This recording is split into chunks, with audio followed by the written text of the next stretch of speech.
everybody, and welcome back to Help, I'm Married. And this is a conversation we're having every week where we are just trying to take next steps together in our marriage relationships.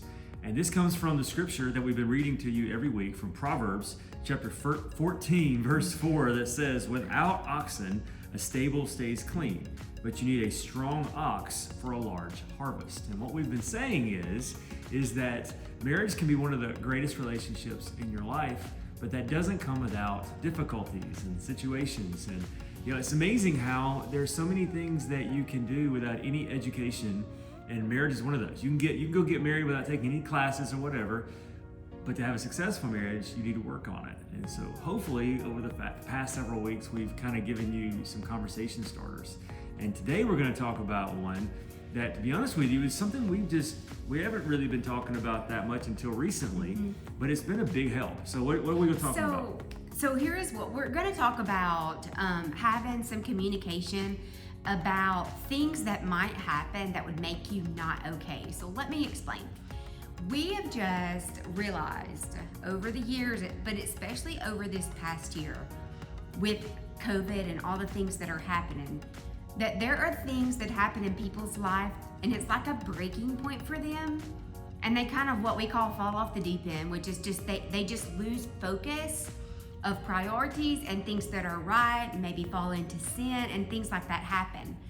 So in seeing all of these relationships that this is happening to, we decided we wanted to have a conversation. So this is very practical. We're just gonna use me as an example today to demonstrate kind of what we're talking about, because this is confusing and we didn't read this in any kind of book. We just kind of did it. So it might be a little confusing. So here's how it went. Things might happen like you turn 40 or you turn 50 or you hit a certain age that just makes you fall apart. Or for men, things like losing the job. That's a biggie. What else would be like for a guy? More crisis for guys, yeah. Definitely losing a job or losing a best friend. A situation where I know it may seem silly to a lady, but like if there was a hobby that you really, really enjoyed and invested in, all of a sudden fell through. Or like your family got hurt, something happened, you feel like that you couldn't protect. For women, it might be something like the order of your home is messed up, whether it be from like maybe a marital separation, or something happened to a child, or just your family unit kind of got turned, or all the things, guys, all the things that people call midlife crisis, those type things, like anything that kind of rocks your world. So there's so many things that can trigger it for so many different people. For example, me turning 40, I didn't care. Like, okay, hello 40, I'm fine. Some people, it's a big thing for their emotions. So we decided to have a conversation that went kind of like, think hard. Like, it wasn't a quick decision. We really thought through it and helped each other come up with something to say, what could happen in our life?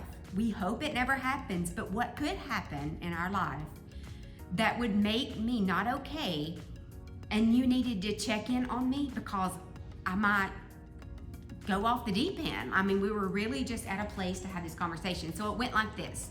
He said, what would make you not okay? And after lots of thought, I come to the conclusion. Lots of thought. There was lots of things, but we really had to kind of like think about this, and that would be our family of 4 got unhinged in some ways. There's something happened to a child, something happened to him, something shifted our dynamic within our home. Then I had to be honest and say, if this happened, you need to really check on me. Not just say, are you okay? No, you need to get me, and you need to make sure I'm okay, because I'm not gonna be okay, and I might fall into sin. I might just kind of lose it. Like, I'm not sure what would happen, but I don't think that I would make rational decisions at that point.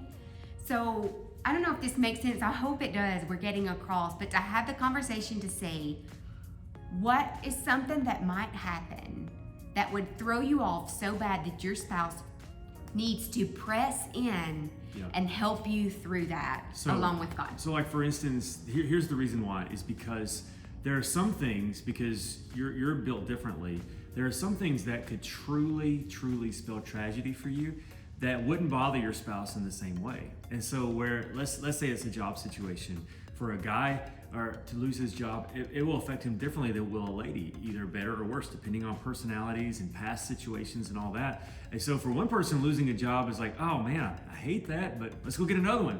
And for someone else, whether they want to or not, their identity is attached to that. And so they lose that job, they've lost self-worth. And that's why sometimes you talk to people and they'll say, I don't know what happened. Our marriage seemed like it was doing so well, and now things have just blown up and went crazy. Well, there's so many things that can happen. One of the things that can happen is one of the people had a tragic thing that maybe the other didn't realize the weight of what happened. And so what it is this is sort of a self-care thing for your marriage to say, hey, look, we're okay, but what would keep us okay? And making sure that you look at it like that. So this is a conversation starter. So you have this conversation, and it's kind of bizarre, a little macabre, but it's a really good thing. And that is just to say, if there was something that would happen in our life that no matter how many times you told me you were okay, I knew you weren't, so I needed to get you some help, needed to press in, what would it be? And it could really open up to a very healthy conversation in various ways. So make sure that you tread into this one lightly, but at the same time, it is a very helpful conversation. And so with that, I hope you have a good one, and let us know in the comments below maybe some other conversation starters to really have some good, deep, practical conversations, because they're only going to help you when you get to the other side of them. All right, we hope you have a great week, and we'll see you next time for the final part of our little series here on Help, I'm Married. See you.